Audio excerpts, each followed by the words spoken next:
This is Karen with newclevelandradio.net, and it is time for Avoid the Maze.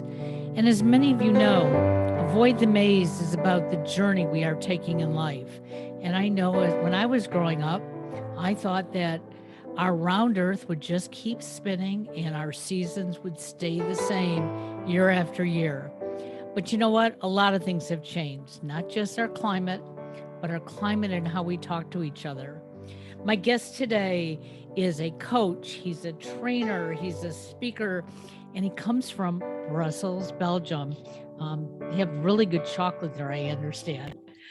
So I Indeed. want to welcome Sasha Sigmund with us today. And Sasha, let's just begin by sharing with our listeners that here I am sitting in Cleveland, Ohio on a Thursday afternoon, and it is actually still morning. It's 11 o'clock. You're in Brussels, Belgium, and it's about 5 o'clock, right? Yes, In indeed. the, early evening.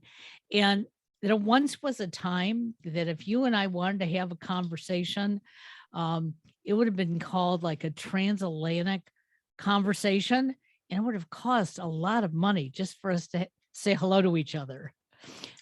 So times have changed, but as times have changed, um, so many other things around us have changed. So tell me how you got to where you are and why you do the things you do. Sure. Thank you very much. Um, well, I've always been a very curious kid and person, interested in a lot of things and loved reading. I liked actually going to school and so on. And I was always particularly interested in cultures and people and languages and this kind of things.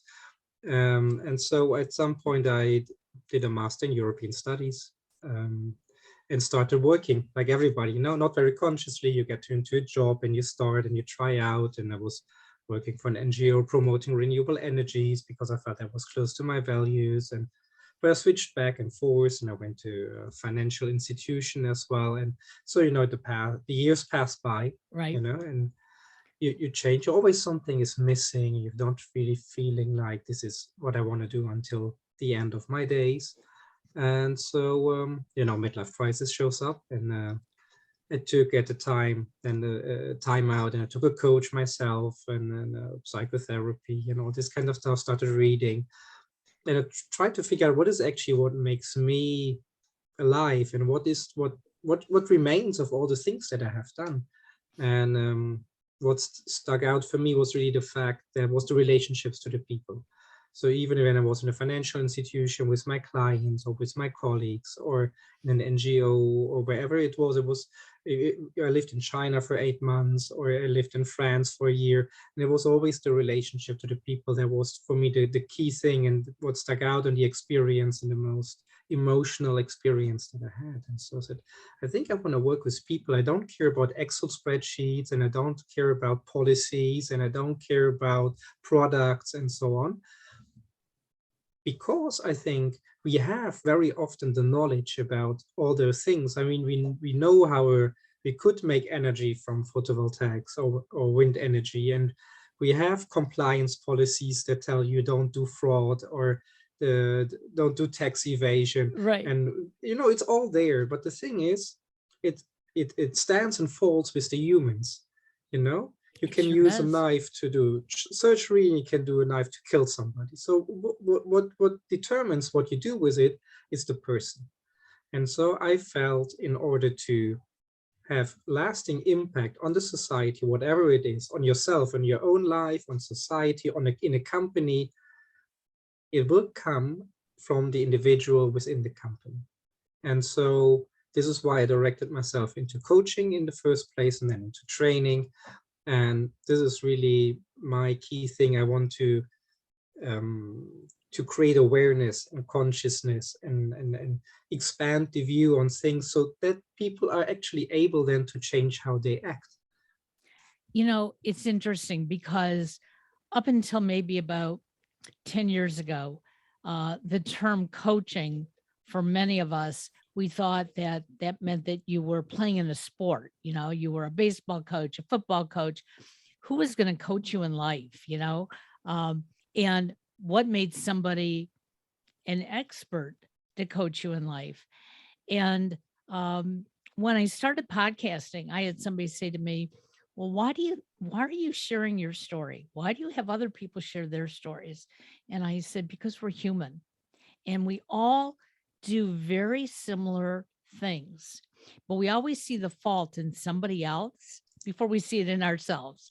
And I said, "And if we can learn from each other, it doesn't mean that I'm going to be just like you, Sasha, but if I can learn some of the things that you do and look at it with open eyes, open brain, and open heart, I might say, hey, maybe I can try it that way. Or maybe I can modify it so it's more my style."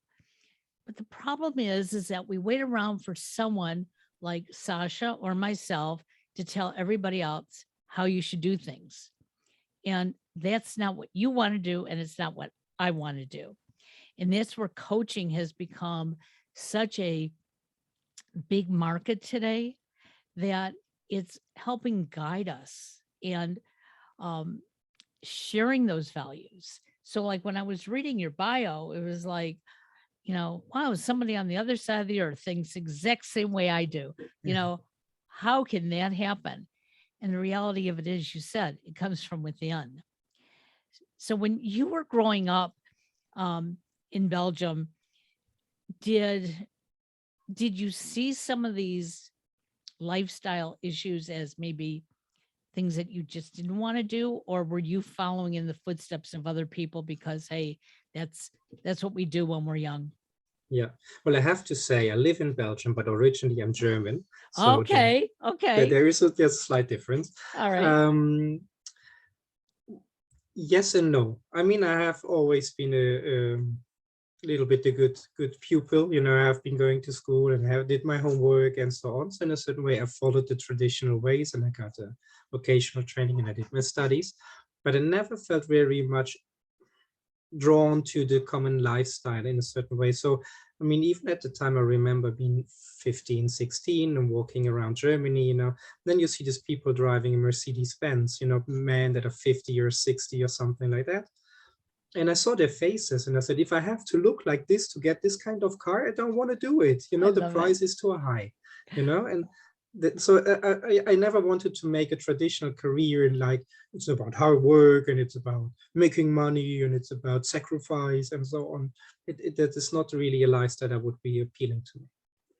And I think a lot of us really would like to get away from that lifestyle that we were taught when we were growing up. Um, and I've said this many times before. I was growing up in the 50s and 60s. And I remember when I was like 9 or 10 years old, and we were sitting on our front porch on a summer night. And I said to my parents, someday I'm going to get married and have kids and see that house down the street. That's where we're going to live. And on Friday nights, I'll come to your house for dinner. And on Sunday Mhm. morning, you'll come to my house for brunch. And my mother said, "Oh, sounds like a great idea." And I remember one of my brothers, who's older than me, was sitting on the porch and he goes, "I'm not going to live anywhere near our parents." And I just laughed. I thought, "Oh, that's so funny. Of course you are." And then as we grew up, uh, my one brother moved out to the West Coast. My other brother eventually moved out to the West Coast.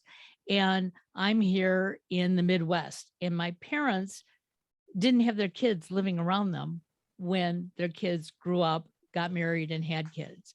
And that seems to be more the norm in today's society. That family is not necessarily together. And I think a lot of people today are looking, especially since the pandemic, they're looking out and going, really would be nice to be able to afford the Mercedes, but I don't have to buy it. That's the difference with where the generation is going today. So when you didn't said that you didn't want to be the norm when you're going to school, what were you studying so that you could step out of that line? Well, one of my huge interests, we just spoke about it before we started, was always like different cultures, traveling, languages. So that was always something I was fascinated by.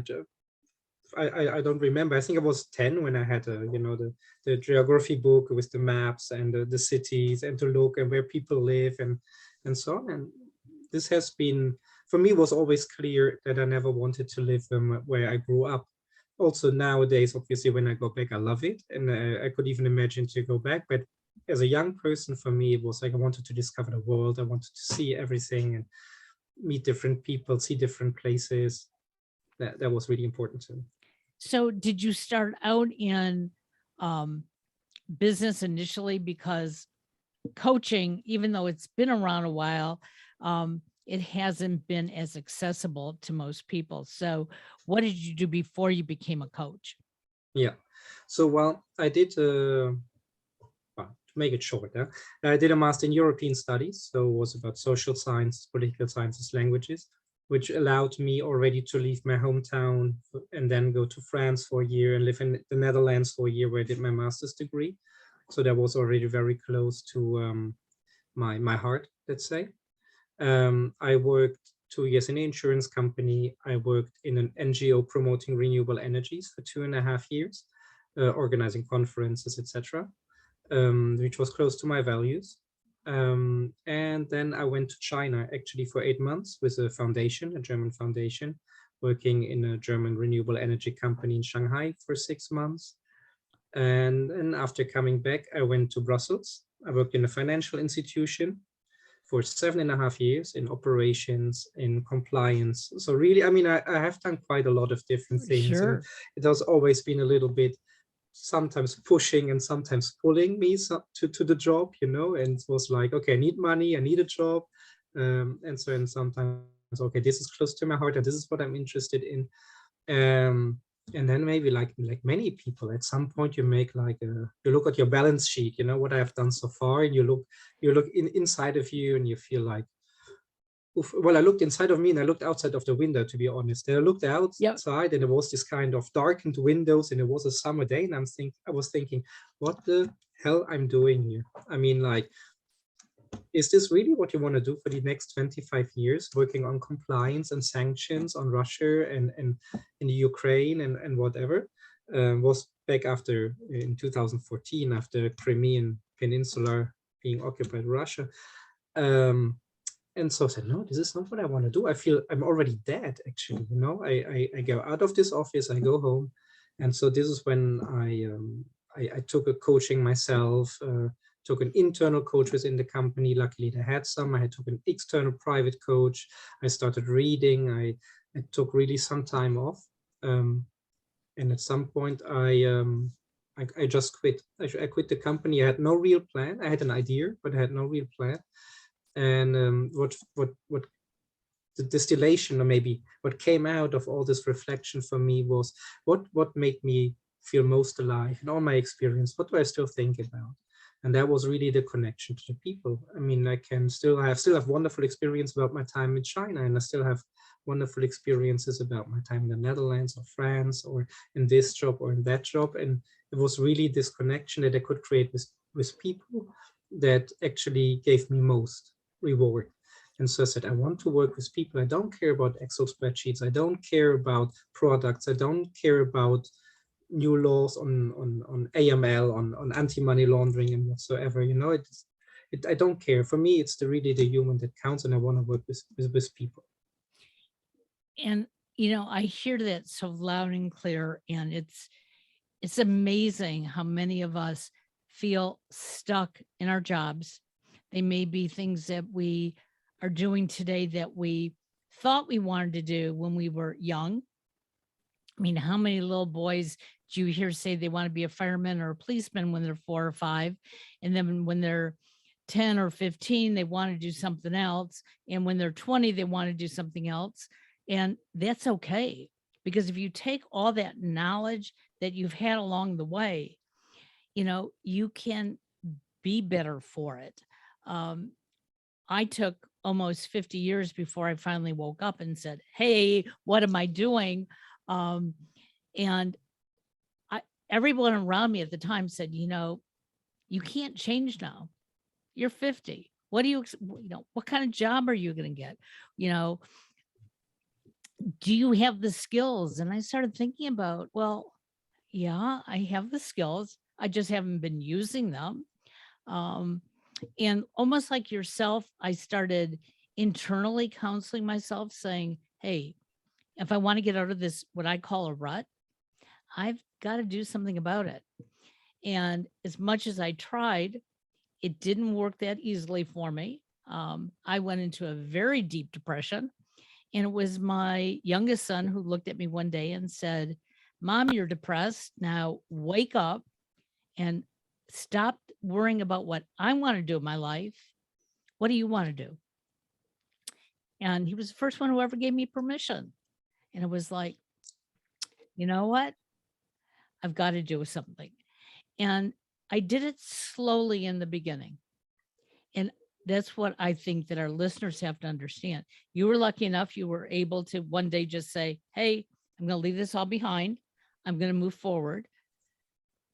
I couldn't do that at the time. At least I thought I couldn't. And so I did the things I liked in my so-called off time, which helped me get through, the strain of everything else. And then one day I just woke up and I said, okay, enough's enough. You know, I know And it's a where I'm very, yeah, happy. Yeah. and it's a very smart strategy. I mean, honestly, looking back, I could have done it a bit smoother, phasing out of one thing and phasing into the other thing. Um, and of course, it's not always easy. I mean, people always think, then you take the right decision and then the path will open and you get drawn to bliss and happiness. But it's not how it is. It's not life, there's a lot of obstacles, and some of them they're external, and many of them they're internal. It's your own beliefs, it's your own limitations, that you're telling yourself or that have been told to yourself at some point. And so it is also a struggle. And you let the people around you talk. And so you hear their chatter in your head too, even though you're saying, oh, I don't believe in it. It keeps repeating. And when you hear it repeating, then sometimes we start questioning, you know, how we can get to the place we want to get. And as you're coaching individuals, do you see that they think that here's this ladder and I'm going to go up the ladder to get to where I want to be, and then I'm going to get there and I'm going to be happy? But there's really no end to that ladder, is there? No. Well, I mean, that's an endless discussion. You could first start with what is happy. And usually Yep. when people come to me, I want to feel more happy, or more fulfillment, or okay, and what does that mean to you? I mean, what makes me happy probably, or maybe, is a horror to you, and the other way around.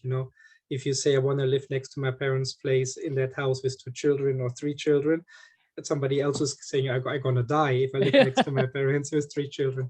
Okay, and so first of all, it's the point to make them understand, okay, but what does it mean for you? Because most people are not clear. They're running more away from something Right. rather than going to something. And so the first work is to make them understand, well, what does it mean for you to be happy? And then, of course, it's what you said before. I mean, it's a never ending story. I mean, I'm not the same person I was 25 years ago. What might have made me happy 25 years ago might not make me happy today. So it's also kind of process, and the goal changes or is moving, and so this makes this is life. I mean, it's not like a plan and you put in like a machine and you put in a coin on the top, and then you do some twisting here and some pulling there, and then you get your candy bar out Yeah. down on the bottom. It's a bit more complicated. Well, and that's why we call this avoid the maze. And we're not really telling people, you can truly avoid it. There are some glitches that you can avoid, but along the way, you're going to have challenges. And I know while I was growing up, making a mistake was a no-no.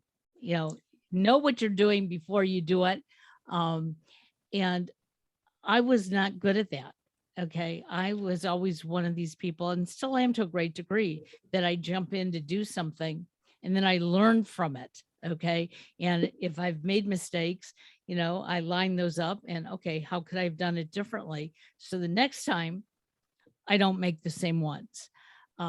And I remember having a teacher who said to me one day, Karen, don't answer the questions on your tests that quickly.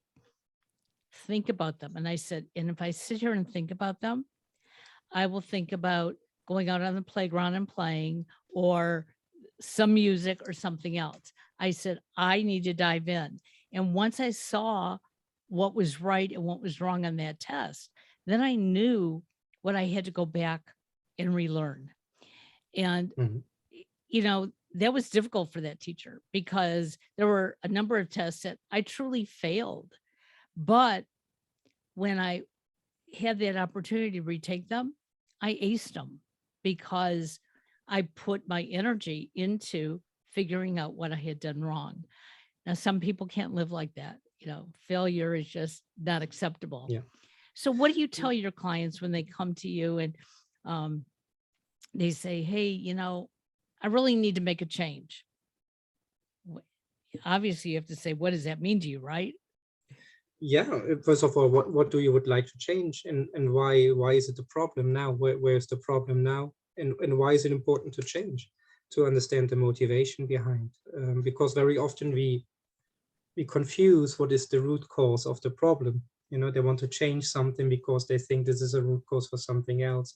And when you start discussing with them about the topic, they figure out actually by themselves that it has nothing to do with that. That they tell me, for example, I don't want to work as an accountant anymore. I hate being an accountant. So, okay, why is that? Yeah, my boss is crap and whatever. I have to work 60 hours and I don't have the material that I need. And my colleagues are like this, and they talk about everything but the job. Actually, they talk only about the context of the job.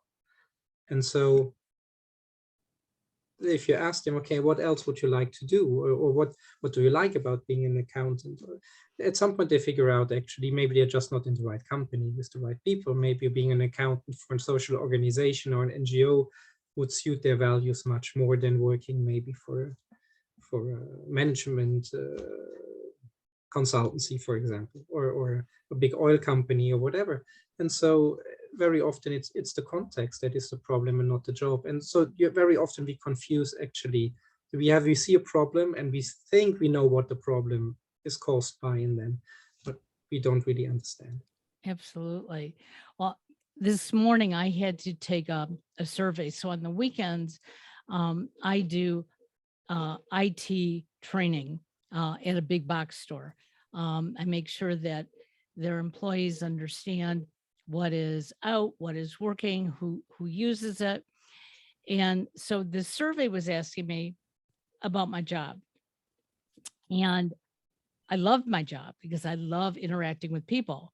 What I don't like about the job is some of the tools they give me to do on the job. And as I was filling it out, it really made it very clear for me. Yes, I do love doing this work. Um, and I was trying to figure out why on Sunday evening when I come home, I'm like really frustrated from working Friday, Saturday, and Sunday. And it dawned on me, I know why. I don't have the tools, but I do have the tools. And so I started writing down what I could use, even though the company doesn't give it to me. These are things that I still know I can use. And it was like this big light bulb. And I was so glad for the survey because if somebody was said, do you like the job? I would say, yeah, I like it. But now I can tell you, I really like it. And so sometimes we have to dig down and say, like you said, figure out what it is that you don't like about it. Can you change it? And if you can, is that going to make it better for you? And that's what we have to do even in our own society by talking with each other. Yeah, absolutely. I mean, very often important questions are, what is the convenience of staying where you are, and what would be the inconvenience of changing? I mean, because there's always a price to pay, and if you change things, and very often people don't think about it. They think if they change, everything will be great. And so one of the discussions that I always have about happiness is always, well, anyway, it's a very abstract concept. It is to say, it's not a natural state, and it's not like you have to be happy all the time. Um, uh, anyway, what does happiness mean? Does it mean I'm like feeling like, oh, I'm on a party in Bali all the time? Um, and we are emotional beings, so our emotions change from one moment to the other.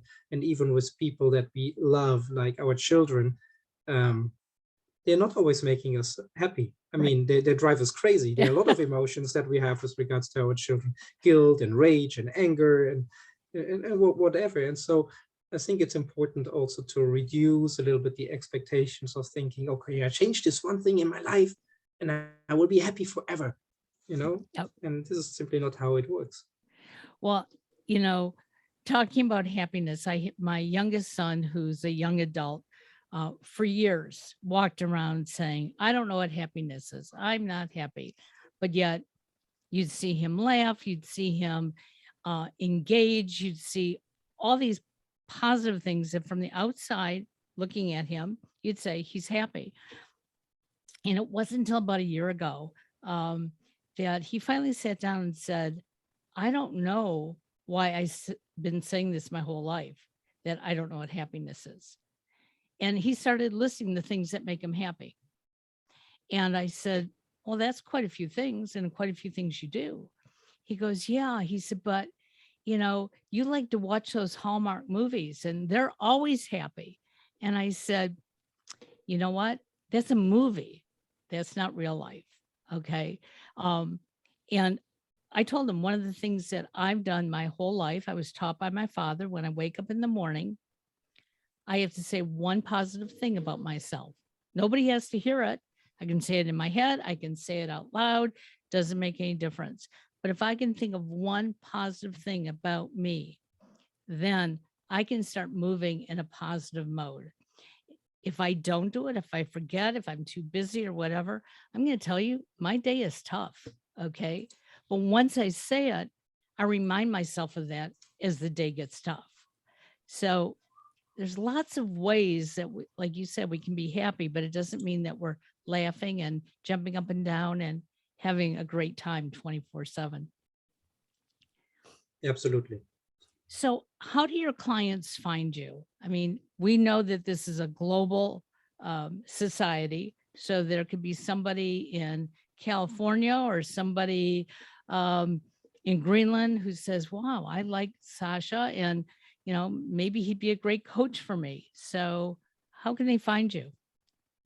It's very simple. I have a LinkedIn profile, obviously, with my name, Sascha Siegmund. So that's the one thing. And then I have a website, which is called ikigai-coaching.eu. And so that's a very simple way to get in contact with me. And that way that you can go wherever you want to go because everything is on the World Wide Web.